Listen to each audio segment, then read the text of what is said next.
The year was 1979, and the world still carried the weight of division. In a quiet American town, a middle-aged man sat alone at his kitchen table, the hum of the refrigerator filling the silence. He unfolded the morning newspaper, his eyes moving absently over the headlines until one story made him stop. 9 young black girls, sisters, had been left orphaned after a tragic car accident claimed their parents' lives. He read the article twice, his heart sinking with every line. The reporter wrote that the sisters might be separated, sent to different foster homes, each one losing not only their parents but each other as well. He set the paper down slowly, staring out the window at the gray sky. In that moment, a storm brewed inside him, not of anger, but of ache. This man lived a quiet life, working, returning to his modest home, and ending most nights in silence. He had no wife, no children, just the echo of an empty house. Yet as he pictured those 9 frightened girls, huddled together in a strange room, his chest tightened.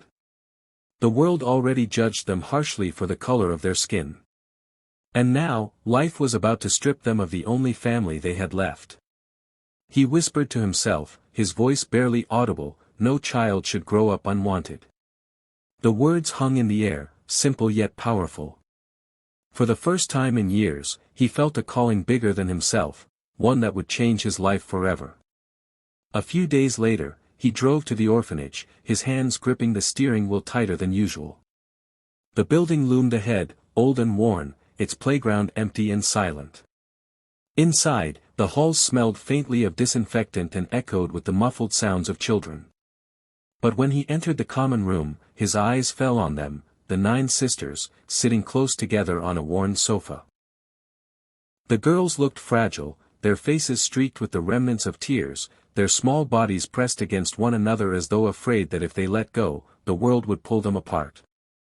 The oldest, barely a teenager, tried to act strong for the younger ones, holding her chin high though her eyes betrayed her fear.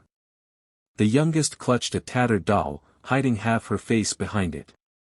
The man paused in the doorway, his heart caught in his throat. For a moment, doubt flickered, could he really care for 9 children on his own? But then one of the girls looked up at him, her wide eyes filled with both hope and dread. In that instant, his hesitation melted. He walked slowly toward them, lowering himself to one knee so he was eye level with the children. His voice was gentle, steady. "Don't worry," he said, a soft smile breaking across his face, "I'm here for all of you." The room fell silent. The girls exchanged glances of disbelief. For the first time since their tragedy, a spark of hope flickered in their eyes, someone actually wanted them, all of them, together. The first weeks in his modest home were anything but easy. 9 voices filled the house with cries, laughter, and arguments all at once. The man, who had lived most of his life in quiet solitude, suddenly found himself learning how to braid hair with clumsy fingers, cooking big pots of food that never seemed enough, and tucking children into bed long past midnight. The neighbors noticed. Some whispered as he passed by with the girls, their eyes filled with judgment. Why would a single white man adopt 9 black girls, some asked aloud. Others muttered crueler things, suggesting he had lost his mind. The weight of disapproval pressed heavily on him, yet every time he saw the children clinging to each other, smiling a little more each day, he knew his choice was right. The girls struggled too. They carried the grief of their parents' loss and the fear of being abandoned again. At first, they resisted calling him Dad, testing his patience with outbursts of anger and moments of silence. But the man never raised his voice, never turned away. Instead, he showed up every single day, with breakfast on the table, with a steady hand to hold on the walk to school, with a reassuring presence in the darkest nights. Slowly, walls began to crumble. Laughter returned to their home. The man who once lived in emptiness now found his days bursting with chaos, and yet, in that chaos, he discovered a love stronger than anything he had ever known. One evening, after a long day of school, chores, and the usual playful chaos, the family gathered around the dinner table. The man had cooked spaghetti, simple, but enough to fill 9 hungry bellies. As the girls twirled noodles on their forks and giggled at each other, he leaned back in his chair, quietly watching.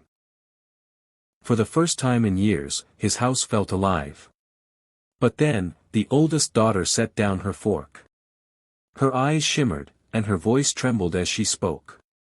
"We thought we lost everything," she said softly, glancing at her sisters. The room grew quiet. "We thought we'd lose each other too. But you gave us back a family." Her words hung in the air like a fragile truth finally spoken. The man felt his throat tighten. His hands shook slightly as he reached across the table, covering hers with his own. "No, my daughters," he said, his voice breaking with emotion, "you gave me a family too." Tears filled the girl's eyes, and in that moment, the invisible walls of grief and doubt collapsed completely. One by one, the sisters rose from their chairs, circling around him in a tangle of small arms, laughter, and tears. For the first time, they called him what they had been too afraid to say aloud, Dad. That night, surrounded by 9 daughters who clung to him as if he were their anchor, the man realized that love had finally filled every empty corner of his life. Years passed, and the house that once echoed with uncertainty became a home overflowing with love and memory. The 9 sisters grew into strong young women, some became teachers, some nurses, others mothers of their own. Each carried a piece of the lessons he had given them, that kindness could rewrite a life, and that family was not only about blood, but about choice and love. The man grew older, his hair silvering, his steps slower. Yet he was never alone.